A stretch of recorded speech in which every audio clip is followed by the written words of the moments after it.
Welcome to another entry in the Hyrule Compendium. Today our topic comes from our friend Daniel Ramirez. They want us to talk about our dream Zelda remake or remaster, and it doesn't matter if it's already been remade or remastered, which will come into play. Yeah, we've talked probably extensively about Zelda remakes quite a bit. It's one of the fans' favorite topics to speculate. I like talking about it too. Me too. Amongst the 3D games, we've re-released everything at this point other than Skyward Sword. So Skyward Sword comes to mind as the obvious next one, or if they're going to remake something. Yeah, we actually did a whole video. You can go back and check it out on if they remake Skyward Sword, should they get rid of motion controls or something like that. I think they should remake it, or remaster it, I should say. I don't think there's much about it to remake. I think they could give it the Wind Waker HD treatment, and this is a lot of the similar things I said then, where they don't just port it over. They have to make some adjustments to the game. Sort of like how Wind Waker changed the sailing a little bit. It's not always a bad thing to add material. I know sometimes people want to preserve the original nature of the game.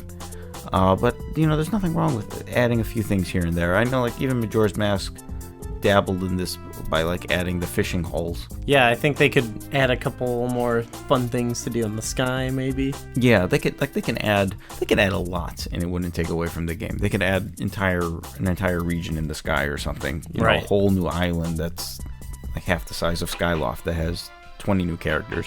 It would feel like the more definitive version of the game, sort of like Wind Waker HD does. The latter third of the game could be streamlined a little better.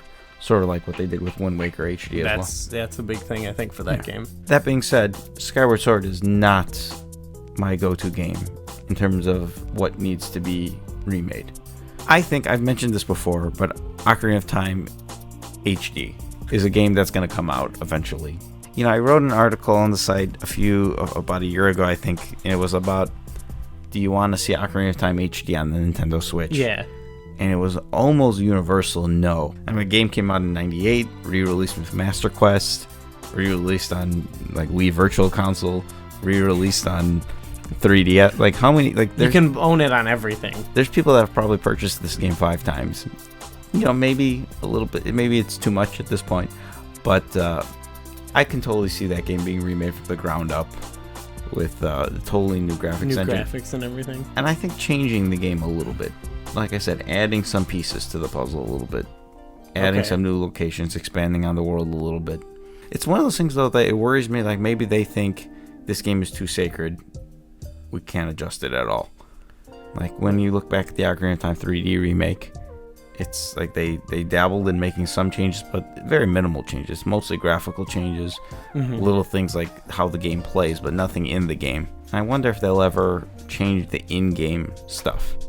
I don't think they'll ever add an additional dungeon or something, or change the story at all. Here's an example of something that they could totally do. You become an adult. You don't see Rauru right away. You're just in the Sacred Realm or whatever. Maybe you have some flashbacks of hearing Zelda or something, and then there is the Light Temple, which is an entire new region of the game, and it's an entire new dungeon. New characters, a new village surrounding the dungeon, whatever. I'm just saying a whole new section. You beat the dungeon and you awaken the Sage Rauru. They could totally do that. And it could fit the story, but it's a changing of the game. That's something I think they could do if it's done right. Nintendo almost always does things right when it comes to this kind of thing, I think. You made me think, this is not a serious thing, but how they added fishing holes to Majora's Mask. They should add spider houses to Ocarina of Time. Why not? Little things like that. Just add more mini games. Yeah, maybe, like on Breath of the Wild, there's 30 heart containers. Make it go up to 24 heart containers and add 16 new pieces of heart scattered throughout the world, or, just to make it more, to add to the exploration a little bit. Even Wind Waker did that slightly by changing some of the treasure charts and where the heart pieces are a little bit. I think it changed 2 or 3 of them or something like that. And it makes it you're re-exploring things just to see what's different. So my big one is I think they should redo Zelda II and update it a bit. Not too much, but almost like Ocarina of Time and Majora's Mask style. Polishing up. The same still 2D gameplay, though. Yeah, especially looking at how they did Majora's Mask. They kind of streamlined a couple things. One of the most frustrating things in that game, if you're new to it, is when you die, having to go back and backtrack.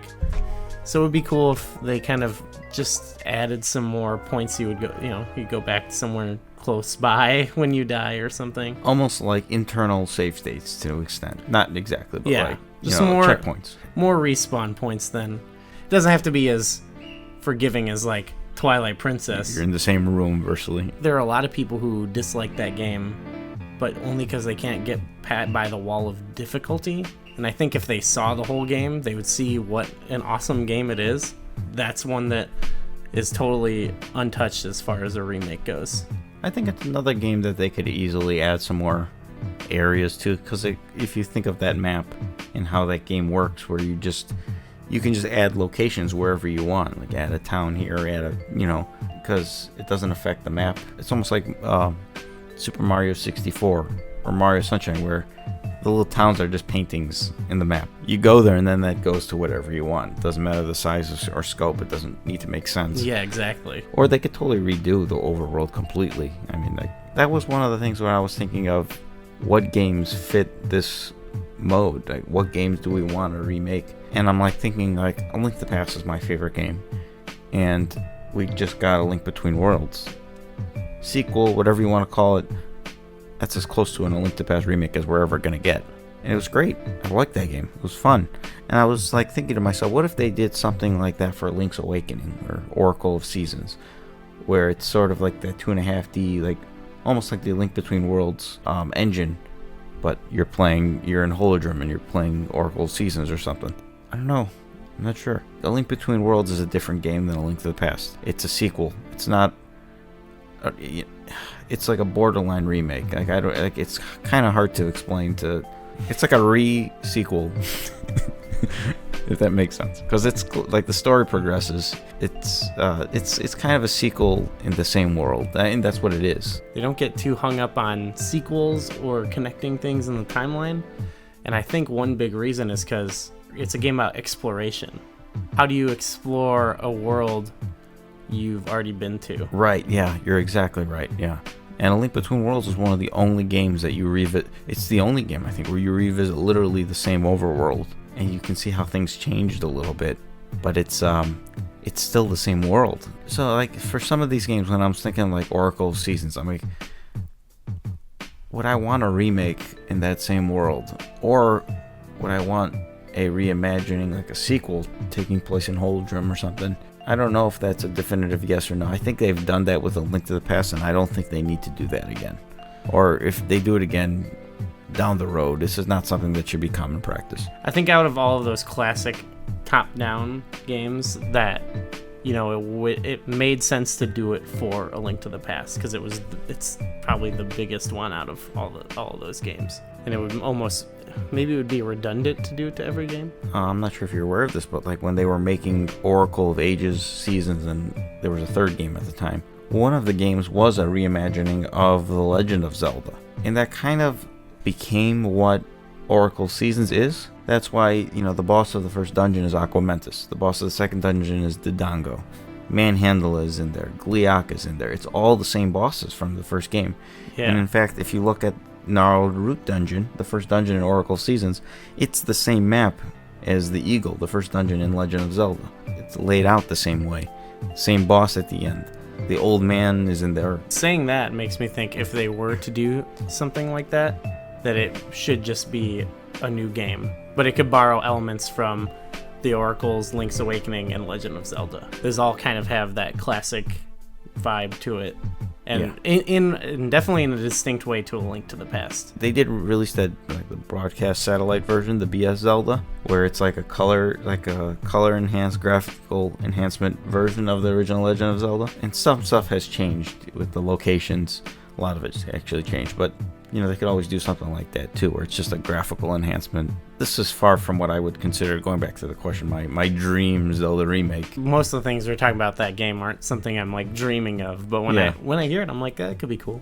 Well, that's how we feel. Let us know what your dream remake is, or if you're someone who's like, no. It's interesting that it's one of the most talked about subjects, like amongst people who are commenting and also us. But then there's also, it's one of the most talked about subjects by people who don't want it to. Yeah, it's become more polarizing in recent years, that's for sure. Yeah, let us know what you think. Leave other topics you'd like us to discuss. Like the video if you enjoyed it, subscribe, and thanks for watching. Hopefully you enjoyed the video. You can click the subscribe icon to follow us and you'll know whenever we have new videos. If you want to check out other videos we've done, we've compiled them all in these nice playlists here. We've got more of me and Moss talking in the Hyrule Compendium. We've got a series we do where we read the Ocarina of Time manga called the Zelda Book Club, and you can also check out the Zelda Informer podcasts. Hopefully you enjoy them, and thanks for watching.